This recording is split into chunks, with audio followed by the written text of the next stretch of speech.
Welcome dear students. आज हम analysis of second law of thermodynamics का प्रॉब्लम सॉल्विंग मॉड्यूल करने जा रहे हैं।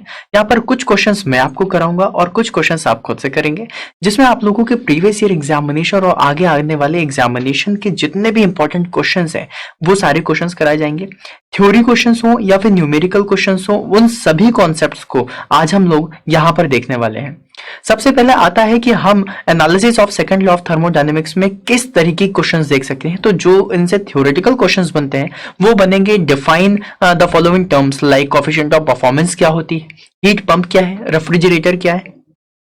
इसके बारे में आप लोगों के लर्निंग मॉड्यूल में मैंने बहुत अच्छी सी सुंदर सी नोट्स बनाई हुई है। कोएफिशिएंट ऑफ परफॉर्मेंस भी आपको सिखाया होता है, जिसमें हम लोग क्या करते थे, डिजायर्ड इफेक्ट हमें क्या चाहिए है वो निकालते थे, एंड डिवाइडेड बाय क्या होता था, हीट इनपुट या वर्क इनपुट। अगर कुछ याद आ रहा हो, जी हाँ, वर्क इनपुट होता था, क्योंकि हम वर्क एब्जॉर्बिंग डिवाइसेस के लिए कोएफिशिएंट ऑफ परफॉर्मेंस निकालते थे। ठीक है, फिर उसके बाद heat pump and refrigerator. Heat pump के लिए हम लोगों ने बात की थी कि जब भी कभी हम लोगों को घर में पानी गर्म करना होता है, गीजर का यूज करना होता है, उसमें हम इलेक्ट्रिकल वर्क डन देते हैं, और वर्क करने के बाद हमारा जो डिजायर्ड इफेक्ट है वो क्या है कि हमें हायर टेम्परेचर मिले, या फिर हम ये कह सकते हैं कि हमें पानी गर्म मिले। सेम चीज कर सकते हैं हम रेफ्रिजरेटर के साथ। रेफ्रिजरेटर में भी आप इलेक्ट्रिकल वर्क डन देते हो, लेकिन वहां पर हमारा जो डिजायर्ड इफेक्ट है, जो हमारी दिल की तमन्ना है, वो बदल जाती है, और उसका काम हो जाता है कि हमें ठंडा पानी चाहिए, हमें कोल्ड ऑब्जेक्ट चाहिए, हमें लोअर टेम्परेचर चाहिए। सो हमेशा याद रखिएगा, हीट पंप मतलब हायर टेम्परेचर और रेफ्रिजरेटर मतलब lower temperature. H for higher, H for heat pump. ठीक है, इससे हमेशा याद रखिएगा। सेकेंड है कि explain the equivalence of Kelvin Planck and Clausius statement. अब केल्विन प्लैंक और क्लॉसेस स्टेटमेंट का जो इक्विवेलेंस है, दैट इज अ डेरिवेशन, जिसमें आप ये देखते हो कि आपका कोई भी statement, second law of thermodynamics के दोनों statement, Kelvin Planck and Clausius statement, दोनों स्टेटमेंट एक साथ ही वैलिड है। अगर आपने सेकंड लॉ ऑफ थर्मोडायनेमिक्स बोला तो उसमें आपको केल्विन प्लैंक और क्लॉसेस दोनों बोलने पड़ेंगे, किसी एक स्टेटमेंट से काम नहीं चलने वाला। और यहीं पर ही हम लोग देखेंगे डेफिनेशंस कि किस तरीके से आपसे केल्विन प्लैंक की डेफिनेशन पूछ लेगा कि केल्विन प्लैंक स्टेटमेंट क्या है और क्लॉसेस स्टेटमेंट क्या है, ये भी आप लोगों से पूछा जा सकता है। थ्योरेटिकल पॉइंट ऑफ व्यू से ऐसे ही क्वेश्चंस बनेंगे। अब चलते हैं न्यूमेरिकल पॉइंट ऑफ व्यू से, जिसमें आप लोगों से काफी सारी चीजें पूछी जा सकती हैं कि कोएफिशिएंट ऑफ परफॉर्मेंस क्या होगा, हीट रिजेक्टेड क्या होगी, हीट एडेड क्या होगी, वर्क डन क्या होगा। इस तरीके से क्वेश्चन आते हैं, और जितने क्वेश्चन हम अभी करने वाले हैं वो आपके एग्जामिनेशन पॉइंट ऑफ व्यू से बहुत ज्यादा जरूरी है। तो चलिए ये देखते हैं हमारे क्वेश्चन। हमारा पहला क्वेश्चन है जिसमें वो कह रहा है कि if a refrigerator is used for heating purpose in winter. देखिए, कह रहा है कि रेफ्रिजरेटर को आप यूज करो in heating in winter, so that the atmosphere becomes the cold body and the room to be heated. मतलब कह रहा है कि जो जितना भी एटमॉस्फेयर उसको हम कोल्ड बोल देते हैं, और जो हमारा रूम है वो हीटेड बॉडी हो जाएगा। ठीक है, how much heat would be available for heating for each kilowatt in input of driving motor। अच्छा, कह रहा है कि कितनी हीट चाहिए each kilowatt of driving motor के लिए। the COP of the refrigerator is 5। ठीक है, and the electromechanical efficiency of the motor is 90%। then how does this compare with the resistance of heating। okay, देखिए, इसमें कुछ भी नहीं करना है आपको, सीधी सीधी बात है। रेफ्रिजरेटर के बारे में पता तो बस एक रेफ्रिजरेटर का एक इंफॉर्मेटिव डायग्राम बना लेंगे, लेकिन उसके पहले हम दो चार चीजें नोट कर लेंगे। जैसे कि यहां पर जो सबसे अच्छी चीज दी हुई है वो दिया हुआ है each kilowatt of input, right.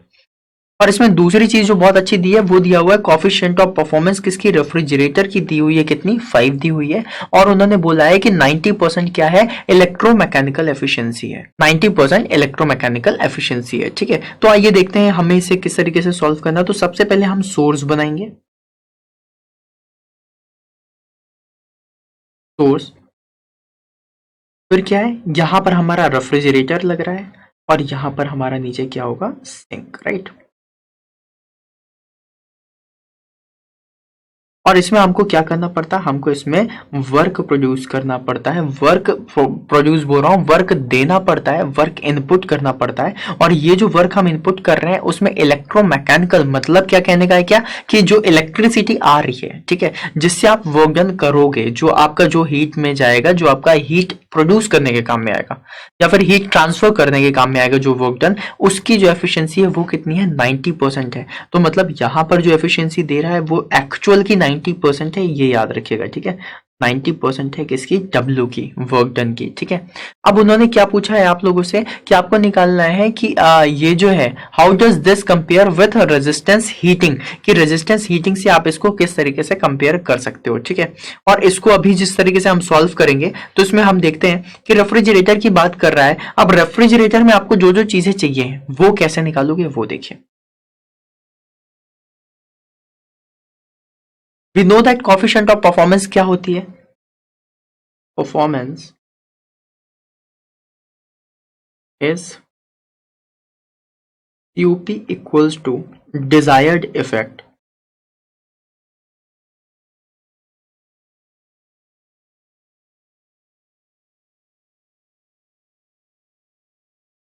upon work input, right? Work input. अब देखिए इसमें जो आपकी COP दी हुई है, COP कितनी दी हुई है इसमें 5।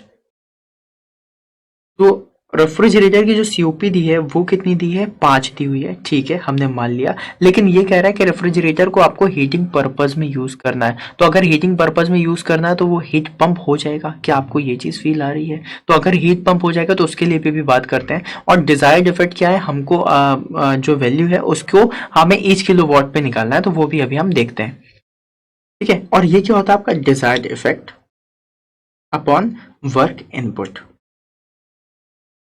ये लिखिए आपने रेफ्रिजरेटर के लिए। लेकिन ये अगर हीटिंग पर्पस के लिए आपको यूज करना है तो वो किस में कन्वर्ट हो जाएगा, वो हीट पंप में कन्वर्ट हो जाएगा। और हमें पता है COP of refrigerator plus 1 equals to COP of heat pump होता है, COP ऑफ हीट पंप। तो अगर मैं COP ऑफ हीट पंप निकालना चाहूं तो उसकी वैल्यू कितनी आ जाएगी, that is equals to 5 + 1, that is 6, okay. तो अगर मैं ये वैल्यू रखूंगा आगे तो मुझे मिलेगा 6 इक्वल्स टू डिजायर्ड इफेक्ट, मान लिया मैंने ये क्या है DE, जो हमें हीट चाहिए थी, और हमारा वर्क इनपुट। अगर मैं इससे वर्क इनपुट की वैल्यू निकालना चाहूं तो मैं बोलूंगा कि हमारा W होगा डिजायर्ड इफेक्ट अपॉन 6, राइट। इसको मान लीजिएगा इक्वेशन नंबर 1।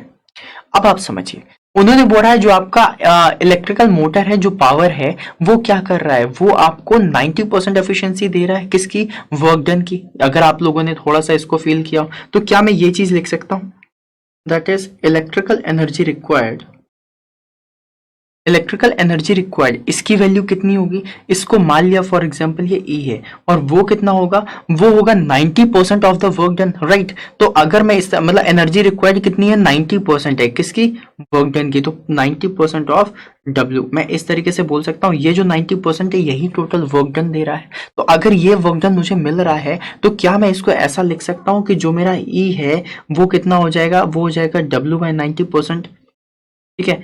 या फिर मैं इसको W/0.9 लिख सकता हूं, 0.9, ठीक है। अब मुझे देखिए E की वैल्यू पता चली, तो क्या मैं E से ये बता सकता हूँ ये जो एनर्जी है वो कितनी होगी। अब देखो ये जो W है, इस W की वैल्यू मैंने यहाँ पर निकाल ली, that is desired effect, desired effect जिसको मैं क्या बोलता हूँ, हीट। भाई साहब मैं हीट की ही तो बात कर रहा हूँ, यही तो है हीट, जो लो टेम्परेचर और हाई टेम्परेचर के उसमें चलेगा। तो अगर ये हीट की बात मैंने की है तो यहाँ पर मैं बोलूंगा कि जो आपका E है दैट इज एनर्जी, वो क्या होगा, हीट का, हीट डिवाइडेड बाई 6। ये मैंने W की वैल्यू रखी और डिवाइड में 0.9 तो पहले से ही था। तो अगर आप देखो तो इसका आंसर कितना हो जाएगा, E equals to heat divided by 0.54, right. अगर मैं 0.54 को नॉर्मली लिखूं तो मैं लिखूंगा E equals to, it is not 0.94, हाँ यहाँ से स्टार्ट करेंगे। तो heat 0.9 into 6, that is 5.4, and it will give you 0.185 of heat. तो here you can say कि heat के लिए जो एनर्जी निकल रही है आपकी, energy required will be 0.185 times of heat, right.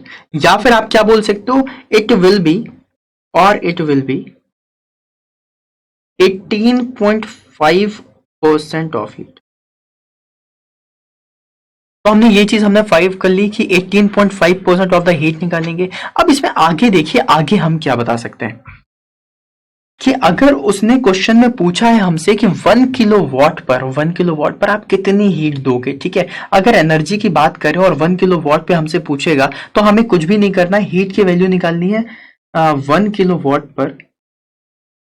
Kilowatt energy पर किलोवाट उसने बोला था ना, तो 1 kilowatt for 1 kilowatt energy we will use 18.5% of heat, 5% of 1 kilowatt of heat, right? तो अगर मुझे 18.5% पे ही निकाला, नहीं 1 किलोवाट नहीं, 18.5% ऑफ हीट ही लिखिएगा। अब मुझे अगर हीट निकालनी है तो हीट के लिए मैं क्या करूंगा, हीट के लिए मैं 1/18.5% करूंगा। और अगर मैं इसको 18.5% करता हूं तो इसका आंसर क्या आएगा, 5.4, 5.55, that will be 5.55 kilowatt, right? And that will be your। तो देखिए क्वेश्चन में उन्होंने कुछ ऐसा खास नहीं पूछा था, उन्होंने जो चीजें पूछी थी वो मैं आपको समझा रहा हूं और अलग तरीके से पूछी थी। पहली चीज जो क्वेश्चन में उन्होंने दिया था, that is compare the resistance heating, कि हमको कंपेयर करना रेजिस्टेंस विथ हीटिंग। तो हमने जब रेजिस्टेंस की हीटिंग से की तो हमको पता चला कि 18.5% ऑफ हीटिंग से उसका रेजिस्टेंस हो रहा है, ठीक है। मतलब उसको एनर्जी को हमने कंपेयर करके देखा। फिर अगर हमसे पूछे कि कितनी हीट दे रहा था तो हीट के बारे में हमने किया तो 1/18.5% से किया, तो जो हमारा आंसर आया दैट इज 5.55। तो आप लिख सकते हो 5.56 kilo watt, that will be your answer, ठीक है। अगला क्वेश्चन करते हैं। Now the question is saying that an electric storage battery which can exchange heat only with a constant temperature, okay, atmosphere, goes through a complete cycle of two processes, okay. In process 1 say 2, that is 1 to 2, 2.8 kilowatt hour of electrical work flow into the battery while 732 kilojoule of heat flow out to the atmosphere, ठीक है, out of the battery, that is to the atmosphere. During process 2 to 1, 2.4 kilowatt hour of the work flow out of the battery, okay। अब देखिए आप लोगों को दो process दी है, एक प्रोसेस दी है 1 से 2 जिसमें 2.8 किलोवाट आवर का क्या हो रहा है, इलेक्ट्रिकल वर्क हो रहा है और 732 किलो जूल की हीट बाहर निकल रही है। और एक दूसरी प्रोसेस दी है 2 to 1, उसमें क्या हो रहा है, 2.4 किलोवाट आवर का वर्क फ्लो हो रहा है, ठीक है। लेकिन हीट कितनी जा रही है ये नहीं पूछा। अच्छा देखो हीट नहीं हमें नहीं बताया था तो उन्होंने हीट खुद ही पूछ ली कि भैया बता दीजिए हीट कितनी होगी, ठीक है। Second thing, if the process 1 से 2 has occurred as above, does the first law or second law limit the maximum possible work of the process 2 to 1? Okay. पूछ रहा है कि अगर 1 से 2 और इनमें से द प्रोसेस 1 से 2 has occurred above, does the first law और second law has the maximum possible work of the process, मतलब कि इसमें से मैक्सिमम पॉसिबल वर्क निकल सकता है, and what will be the maximum possible. तो हाँ अगर पूछ रहा है तो बिल्कुल यस, आंसर इसका यस है, और कितना होगा वो कैलकुलेट करना पड़ेगा। And if the maximum possible work was obtained in process 2 to 1, then what will be the heat transfer in the process, okay, ये भी निकाल सकते हैं। चलिए तो देखिए इसमें जो चीजें पहले बोली है ये देख लेते हैं हम। इन्होंने बोला है कि एक बैटरी है, मान लिया ये बैटरी है और प्रोसेस है 1 से 2, ठीक है। जब प्रोसेस 1 से 2 हो रही है उस समय 2 किलोवाट 2.8 किलोवाट आर की वर्क डन हो रही है, राइट। और जो क्यू आर है दैट इज 732 किलो जूल का, वो क्या है, क्यू आर है, ठीक है। अगर मैं सेम चीज बात करूं प्रोसेस 2 to 1 की, ये प्रोसेस ऐसी हो रही है। अब अगर प्रोसेस हुई बैटरी में 2 to 1, तो उसमें क्या हो रहा है, उसमें जो आपका वर्क डन मिल रहा है that is 2.4 kilowatt hour. Okay, और इससे जो आपको हीट मिल रही है क्यू आर वो आपको पता ही नहीं है, वही तो आपको निकालनी है। तो उसको आप किस तरीके से निकालोगे आइए देखते हैं। Now we will see. सबसे पहला, from the first law of thermodynamics. First law of thermodynamics से क्या होगा देखिए,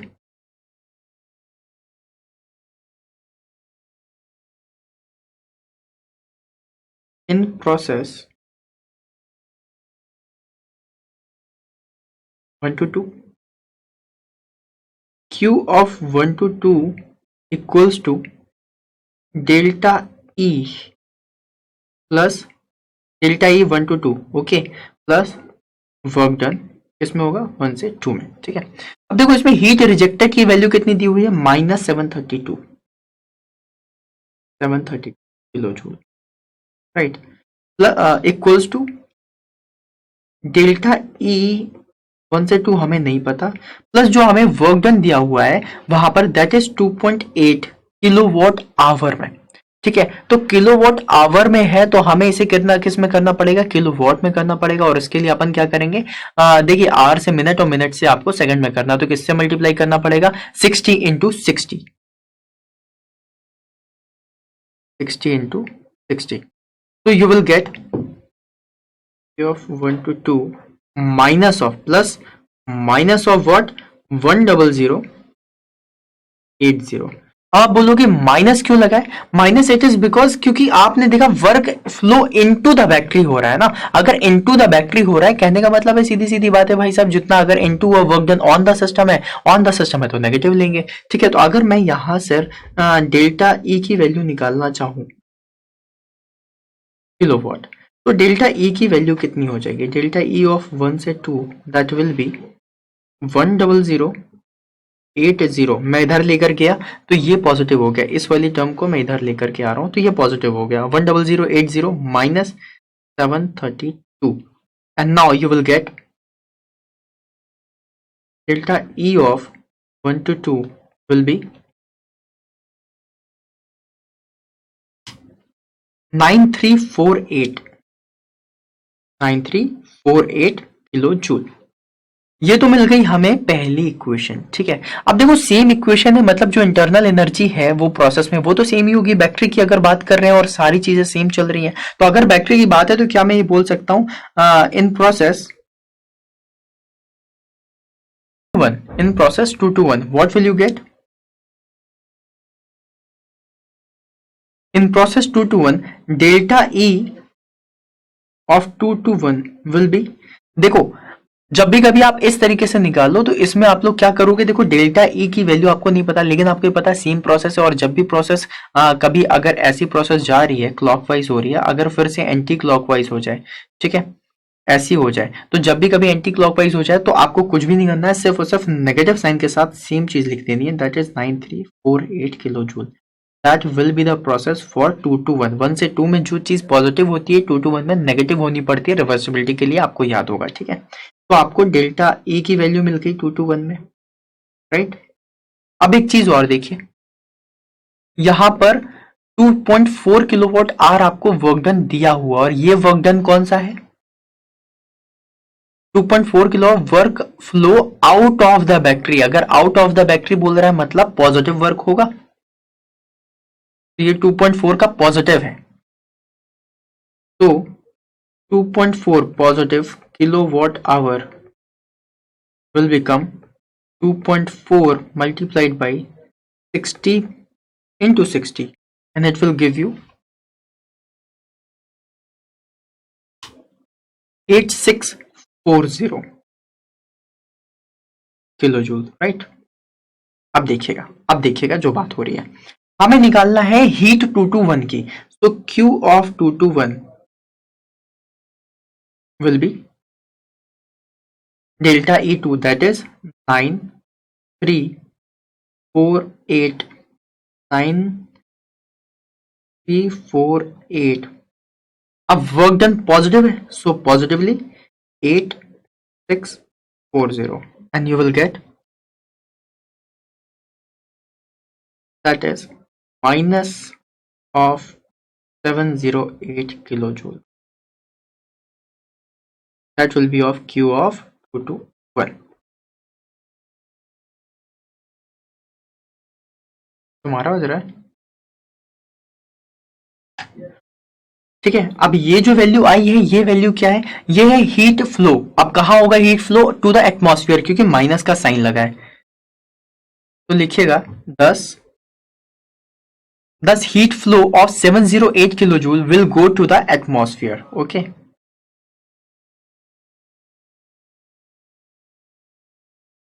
एटमॉस्फेयर। ये हो गया हमारा पहला आंसर जो हमको निकाला था। अब देखते हैं दूसरा क्या कह रहा है। अब देखिए दूसरा क्वेश्चन कह रहा है, if the process of 1 to 2 occurred as above, does the first law or second law limit the maximum possible work of the process 2 to 1? Yes, second law will, first law will also limit the maximum possible work of the 2 to 1. And what will be the maximum work? देखिए अगर बोल रहा है कि 1 से 2 में अगर कुछ जो प्रोसेस हुई है उसमें अगर आपको 2 to 1 में लेके जाना है और मैक्सिमम पॉसिबल वर्क के लिए, तो क्या लिमिट करेगा? ऑब्वियसली लिमिट करेगा। सीधी सीधी बात है, आपके पास एक ही बैटरी है, उसी की ही आप दोनों प्रोसेस देख रहे हो, और अगर आप उसी की दोनों प्रोसेस देख रहे हो तो आपके पास एक बहुत अच्छी चीज है। और वो चीज क्या है? वो चीज ये है कि आप का जो एनर्जी है, जितनी एनर्जी फाइनली बची है, मींस अगर मैं बोलूं यहां पर दैट इज 9348, ये एक मैक्सिमम पॉसिबल एनर्जी है जो बची हुई है, राइट। जब आपने पूरा 1 से 2 में लिया हुआ था, तो मैक्सिमम पॉसिबल वर्क जो आप 2 to 1 से कर सकते हो, वापस लाते समय जो आप टोटल वर्क कर सकते हो, वो कितना कर सकते हो? जितनी मैक्सिमम पॉसिबल एनर्जी बची होगी, और वो कितनी होगी? 9348। ठीक है, तो लिखिएगा for second, that is yes,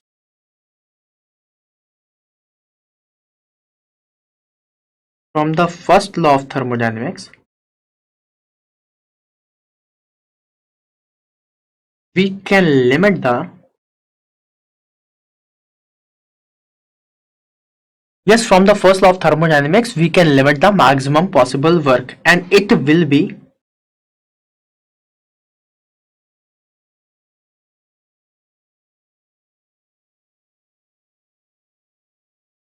will be 9348 kilojoule, right. ये हो गया आपका सेकंड का आंसर। अब देखिए थर्ड क्या कह रहा है।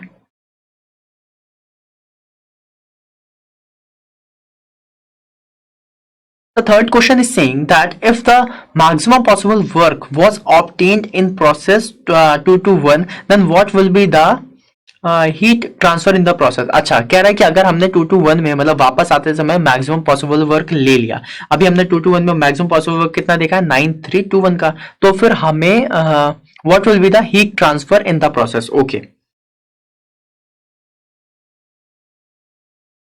तो थर्ड वाला देखिएगा, for the process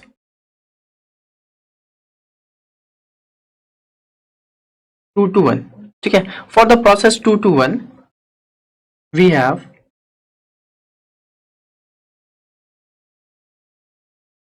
delta E of 2 to 1, that is minus of 9348 kilojoule, and delta W of 2 to 1, that is plus of 9348 kilojoule. So from the first law of thermodynamics, delta Q of 2 to 1 equals to delta E of 2 to 1 plus delta W of 2 to 1। Okay, अब देखिए इसमें क्या करेंगे, values put कर दीजिए। तो delta Q of 2 to 1 will be minus of 9348 plus 9348. You will get delta Q of 2 to 1 equals to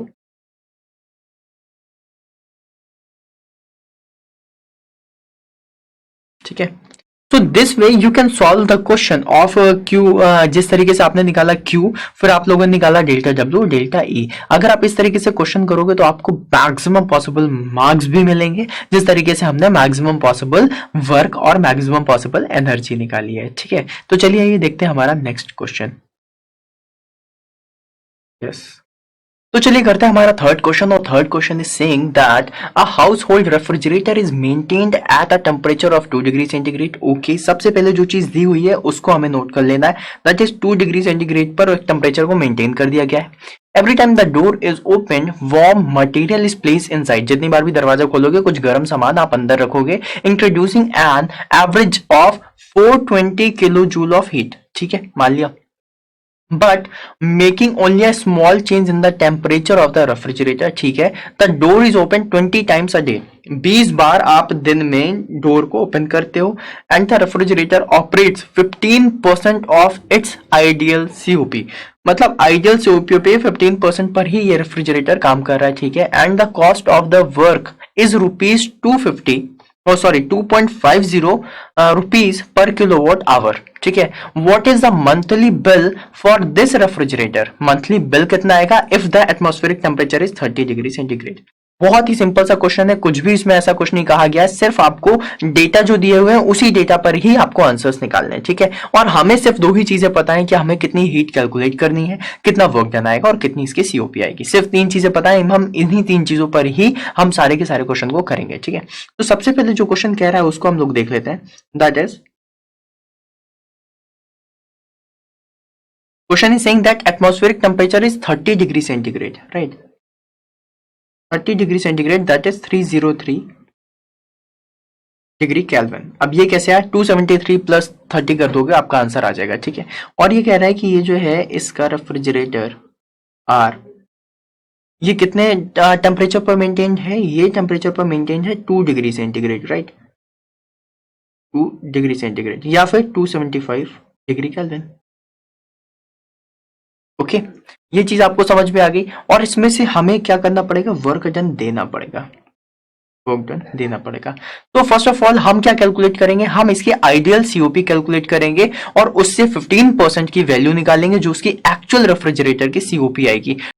तो सबसे पहला काम हम यही करते हैं कि हम रेफ्रिजरेटर की आइडियल सीओपी को कैलकुलेट करते हैं। ठीक है, तो लिखेंगे the ideal COP of the refrigerator is, the ideal COP of refrigerator is COP equals to, that is desired effect, whole divided by work input, right? Work input,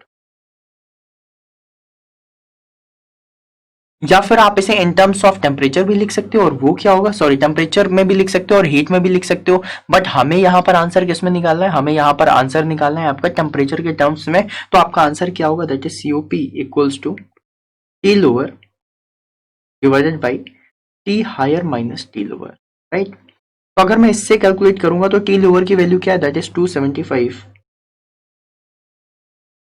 whole divided by 303 minus 275। जब आप इसको solve करोगे तो आपका answer क्या आएगा? 275 divided by 28। तो COP will be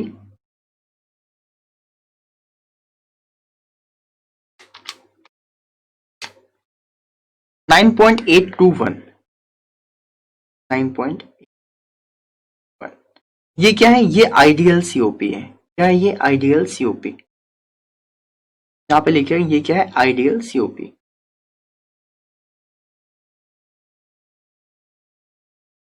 अब आपको क्या चाहिए? Actual COP. So actual COP क्या होगी? एक्चुअल सीओपी इक्वल्स टू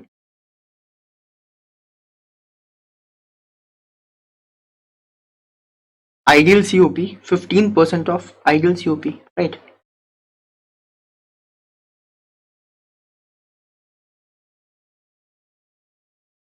तो अगर हम आइडियल सीओपी निकालेंगे तो क्या होगा answer? That is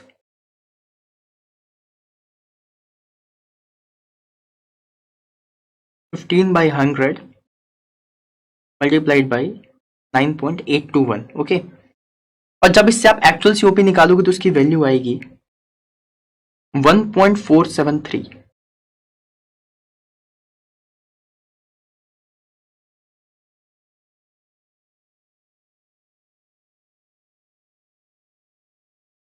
now this is the actual COP. अब हमें क्या निकालना है? अब हमें इसमें निकालना है कि इसमें कितना हीट और कितना वर्क डन हो रहा है, और एक्चुअल में निकालना है हमारा मंथली बिल कितना आएगा। ठीक है, तो अब देखो हमें एक चीज पता है, दैट इज हीट लॉस कितना हो रहा है। तो हम लोगों ने पढ़ा हुआ है हीट लॉस हो रहा है 420 किलो जूल का। आप लोग ऐसे लिख सकते हैं, that is heat loss equals to 420 kilo joule. And door opens, कितनी बार डोर ओपन हुआ है, मल्टीप्लाइड बाई 20 टाइम्स, राइट। तो टोटल हीट लॉस कितना हो जाएगा, 8400 किलो जूल। ये क्या आपका टोटल हीट लॉस। अगर मुझे टोटल हीट लॉस पता है तो क्या मैं टोटल हीट गेन भी निकाल सकता हूँ, हीट एब्जॉर्ब भी निकाल सकता हूँ? बिल्कुल निकाल सकता हूँ, क्योंकि हमें सीओपी पता है। तो सीओपी क्या होती है, एक्चुअल सीओपी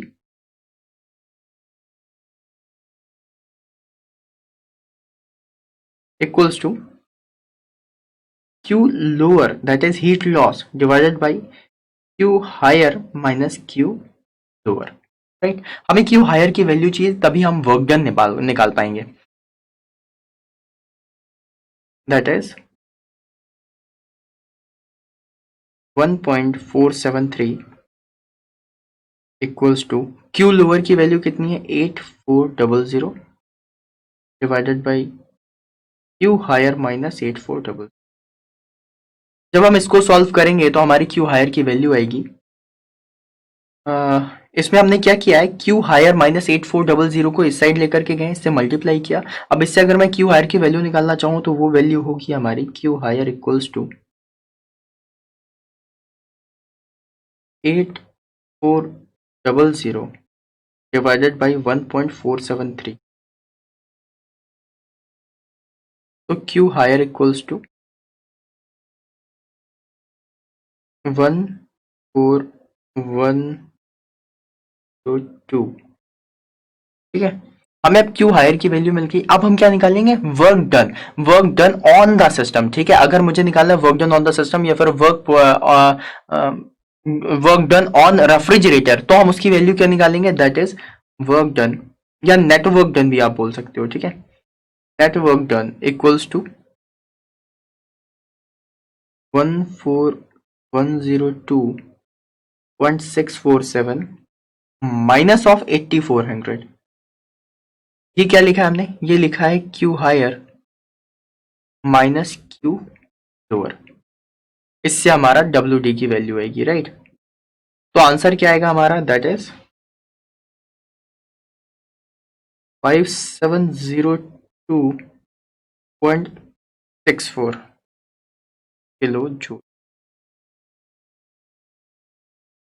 अब देखिए ये बात समझने वाली है कि हमने जो वैल्यू निकाली है 5702.64 किलो जूल, ये वैल्यू किसकी है, ये पूरे कंप्लीट दिन की वैल्यू है, kilo joule in a day.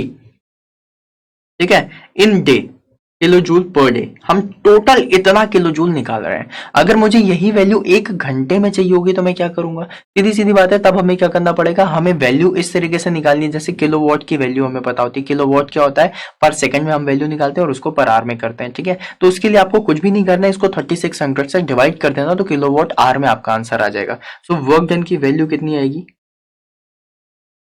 That is 5702.64 divided by 3600 will give you 1.584 kilowatt hour. ठीक है, ये जो वैल्यू हमने लिखी है 1.584 किलोवाट आवर, ये वैल्यू हो गई हमारी जो हम पर किलोवाट पे निकाल रहे हैं। अब हमें ये चीज दी हुई है कि भाई साहब 2.5 रुपए पर किलोवाट आवर के हिसाब से आपका बिल आ रहा है। ठीक है, तो अगर हमें 30 दिन में निकालना है तो हमारा कितना आएगा आंसर, तो हमें देख लेते हैं। That is total bill for a month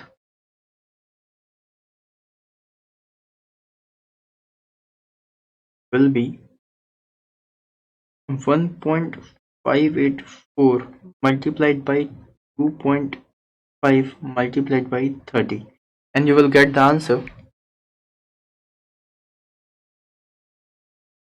that is 118.8। ठीक है, ये क्या है, total bill for a month. अगर आप लोगों ने इस क्वेश्चन में नोटिस किया हो तो हमने क्या किया है, इस क्वेश्चन को सॉल्व करने के लिए हमने सिर्फ 3 चीजों की मदद ली है।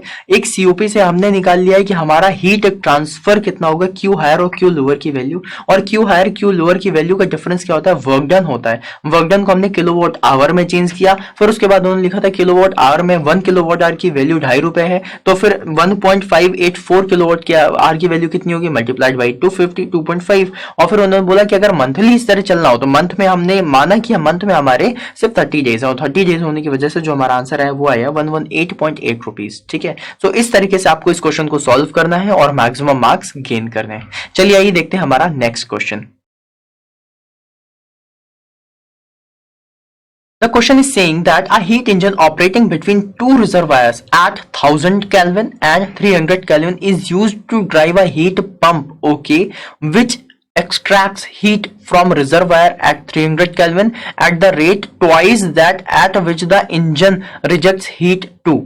ठीक है, कह रहा है कि जिस भी रेट से वो हीट निकाल रहा है, मतलब हीट ले रहा है रिजर्वायर पे, वही जो हीट है वो ट्वाइस हो जाती है जब वो इंजन से हीट निकालता है। ठीक है, इंजन के बारे में बता रहा है और वहां पर रेफ्रिजरेटर की बात कर रहा है, ये चीज याद रखिएगा। If the efficiency of the engine is 40% of the maximum possible and the COP of heat pump is 50% of the maximum possible, then what is the temperature of the reservoir to which the heat pump rejects heat? Okay, temperature of the reservoir to which heat pump rejects heat.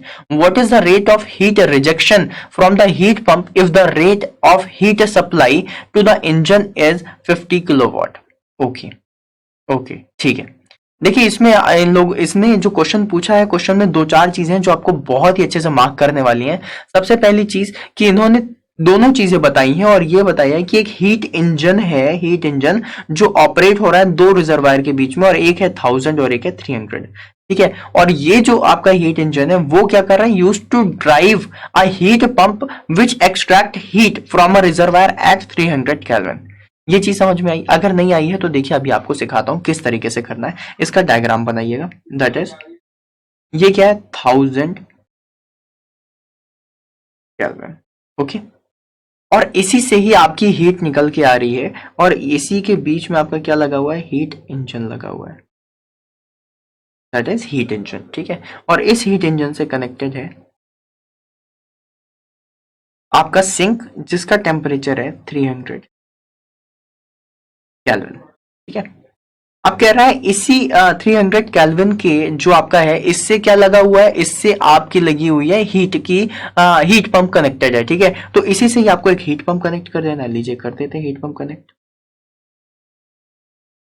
ये हो गया heat pump connect. ठीक है, देखिए क्या पढ़ रहा है, कह रहा है कि a heat pump with which extract heat from a reservoir at 300 kelvin at a rate twice that which the engine rejects heat to it. कहने का मतलब है कि इंजन ने QL निकाला। ठीक है, इंजन QL रिजेक्ट कर रहा है, तो हीट पंप कितनी हीट ले रहा होगा, 2QL। समझ रहे हैं, कितनी हीट निकाल रहा है, 2QL, और निकाल रहा है ना तो ऊपर की तरफ डायरेक्शन बनाइएगा, कैसा, ऐसा। ये बात समझ में आई कि हीट पंप क्या कर रहा है, हीट पंप जो रेट निकाल रहा है 300 से वो 2QL होगा। क्यों? क्योंकि इंजन की हमने मान ली है कि QL होगा। If the efficiency of the engine is 40% of the maximum possible, maximum possible की जितनी एफिशिएंसी है उसकी क्या है, 40% है,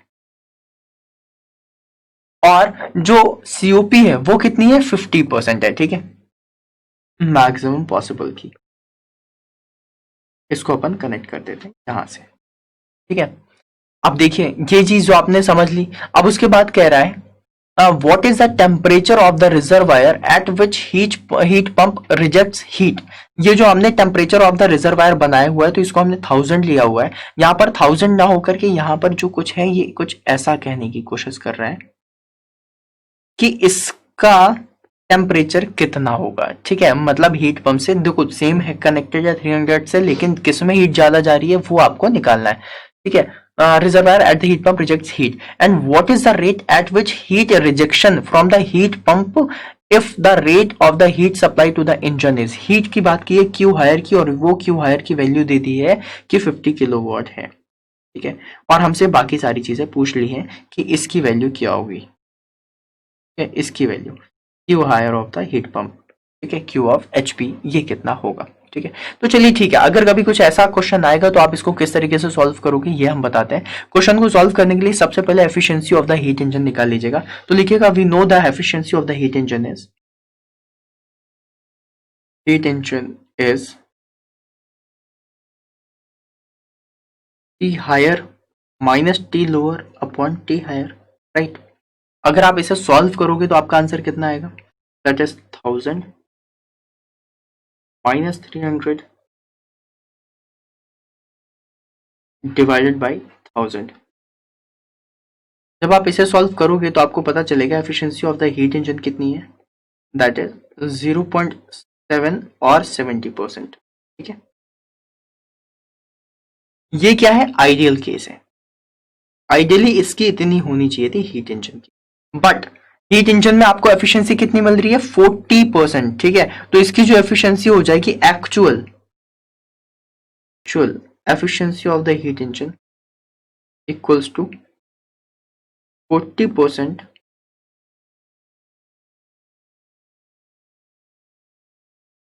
ऑफ 0.7 या फिर 70%, ठीक है। तो जब आप इससे आंसर निकालोगे तो जो आपकी एक्चुअल सीओपी आएगी वो कितनी आएगी, that will be 7 multiplied by 40 divided by 100, that is 0.28%, that is actual efficiency. अगर हमें ये पता चल गया कि ये जो एक्चुअल एफिशिएंसी है वो 0.28% है, तो क्या मैं इससे आपका क्यू हायर निकाल सकता हूं, बिल्कुल निकाल सकता हूं, क्योंकि मुझे पता चल गया that 0.28 equals to Q higher minus Q lower की वैल्यू कितनी दी हुई है, आपको पता है, नहीं पता है। क्यू लोअर ही निकालना है, क्यू हायर 50 किलोवाट दिया हुआ है अपॉन क्यू हायर। इससे क्यू लोअर की वैल्यू कितनी आएगी, फटाफट निकालते हैं। 0.28 multiplied by 50 equals to minus q higher, sorry, q lower. So q lower will be 50 minus 0.28 into 50, right? तो q lower की वैल्यू आएगी 6 किलोवाट। तो हमारे पास दो आंसर हो गए, हमारे पास क्यू हायर की वैल्यू भी आ गई है और क्यू लोअर की वैल्यू भी आ गई, दैट इज 36 किलोवाट। अगर हमारे पास 36 किलोवाट वैल्यू आ गई है क्यू लोअर की, तो क्या हम बता सकते हैं हीट पंप आपका कितनी हीट एक्सट्रैक्ट कर रहा होगा, 36 into 2, that is Q lower कितनी हीट एक्सट्रैक्ट कर रहा होगा, Q lower of heat pump, ऐसा लिखिएगा, and that will be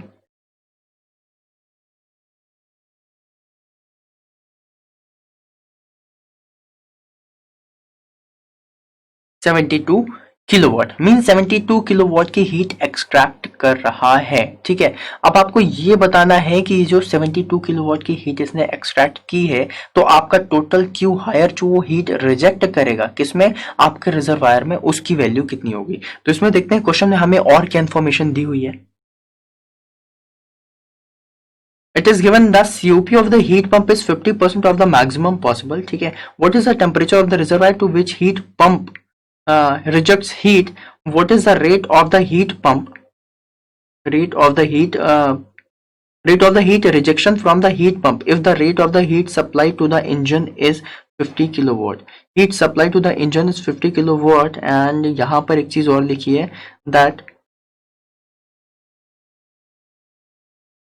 a heat pump which extract heat from a reservoir at 300 Kelvin at a rate twice that of which heat engine rejects to heat to it.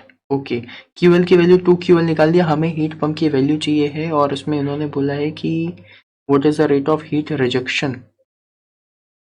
सी यहाँ पर जो एक catch है वो चीज आपको पकड़ने की है, जो यहाँ पर मिसिंग लग रहा है क्वेश्चन में, बट क्वेश्चन में मिसिंग नहीं है, वो एक बहुत बड़ा सा कैच है कि यहाँ पर लिखा हुआ है used to drive a heat pump.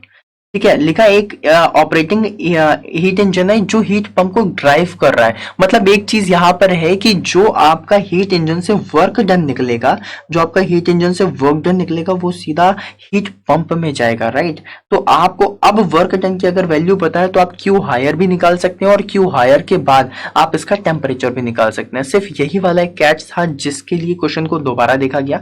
अब देखिए क्वेश्चन में आप लोगों को हीट इंजन के बारे में सब पता है, क्यू हायर भी पता है, क्यू लोअर भी पता है, इससे आप वर्क डन निकाल सकते हो और उस वर्क डन को हम यूज करेंगे अपने हीट पंप में। ठीक है, तो देखते हैं हमारा जो वर्क डन है वो कितना होगा। तो यहां पे लिखेंगे the work done produced by an heat engine is, by a heat engine is WD equals to Q higher minus Q lower, right. Lower Q higher कितना था 50 किलोवाट माइनस क्यू लोअर की वैल्यू थी 36 kilowatt, right. तो from above हमको क्या पता चल गया कि जो हमारा वर्क डन है वो कितना है 50 minus 36 that is 14 kilowatt. Work done equals to 14 kilowatt, okay. Work done by heat engine. अब देखो एक चीज आप लोगों को और बताते हैं कि आपको अब क्यू हायर की value, rate of heat transfer या फिर rate of heat rejection from the heat pump कैसे निकलेगा। तो आपको कुछ नहीं करना है, आपको ये वाला क्यू लोअर की वैल्यू दी है प्लस ये वर्क डन जोड़ दो, आपका रेट ऑफ हीट रिजेक्शन निकल जाएगा। ठीक है, तो लिखिएगा the rate of heat rejection from the heat pump will be,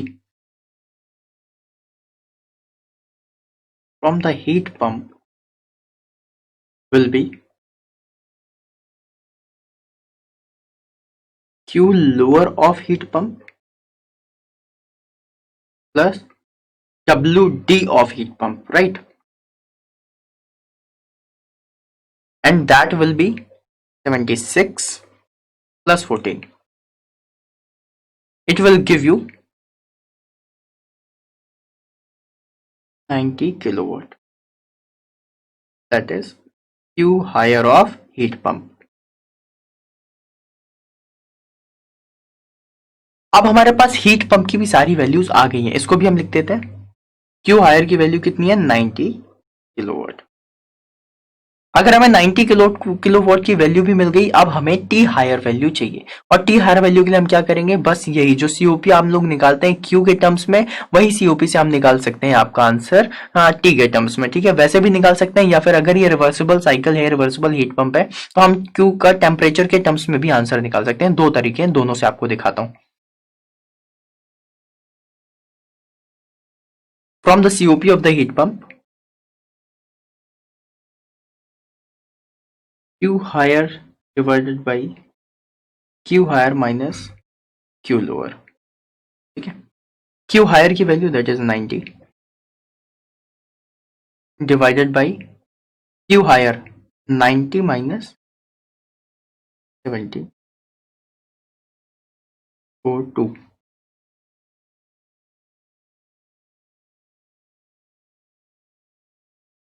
अब ये जो वैल्यू निकाली है हमने 6.42, इसके टर्म्स में क्या आप अब ये बता सकते हो कि जो आपका हीट पंप आएगा, हीट पंप से हीट रिजेक्शन की वैल्यू आएगी वो कितनी आएगी। ठीक है, तो उसको निकालने के लिए हम क्या करेंगे,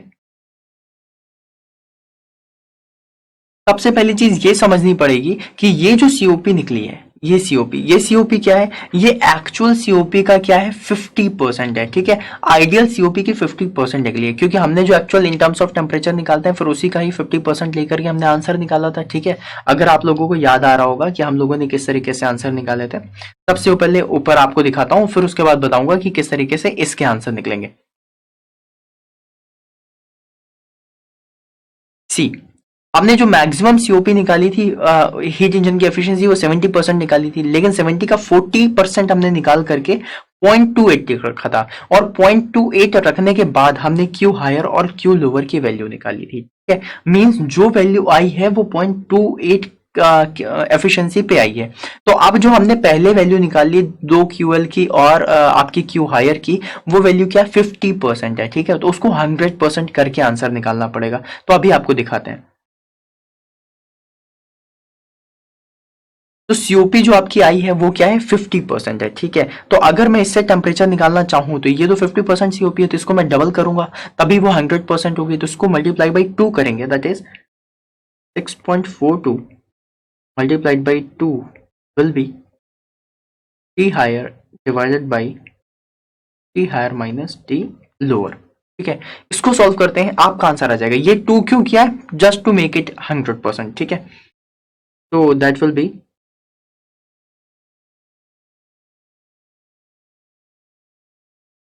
तो जब मैं इससे सॉल्व करूंगा तो टी हायर, अब टी लोअर की वैल्यू मुझे जाननी है और टी लोअर की वैल्यू मुझे पता है, दैट इज 300। मुझे टी हायर की वैल्यू जाननी है। तो फाइनली वी विल गेट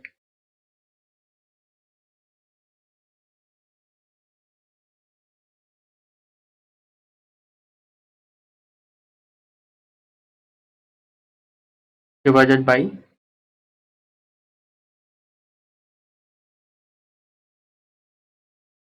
तो T higher will be 325.33 kelvin.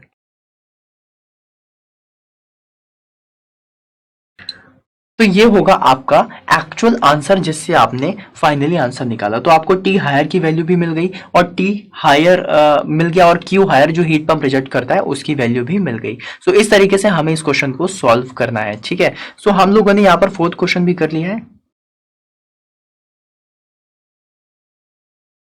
तो स्टूडेंट्स यहाँ पर हम लोगों ने analysis of second law of thermodynamics के न्यूमेरिकल्स लगाए। कुछ न्यूमेरिकल मैंने आपको सॉल्व करवा दिए, कुछ न्यूमेरिकल्स आपको भी सॉल्व करने, और इसी तरीके के एग्जांपल्स आप लोगों को देखने मिलेंगे आपके प्रीवियस ईयर एग्जामिनेशन और अपकमिंग एग्जामिनेशन में। और इसी तरीके से अगर आप क्वेश्चंस को सॉल्व करेंगे तो आपका एग्जाम बहुत अच्छा सॉल्व होगा और बहुत अच्छे से आपको मार्क्स मिलेंगे।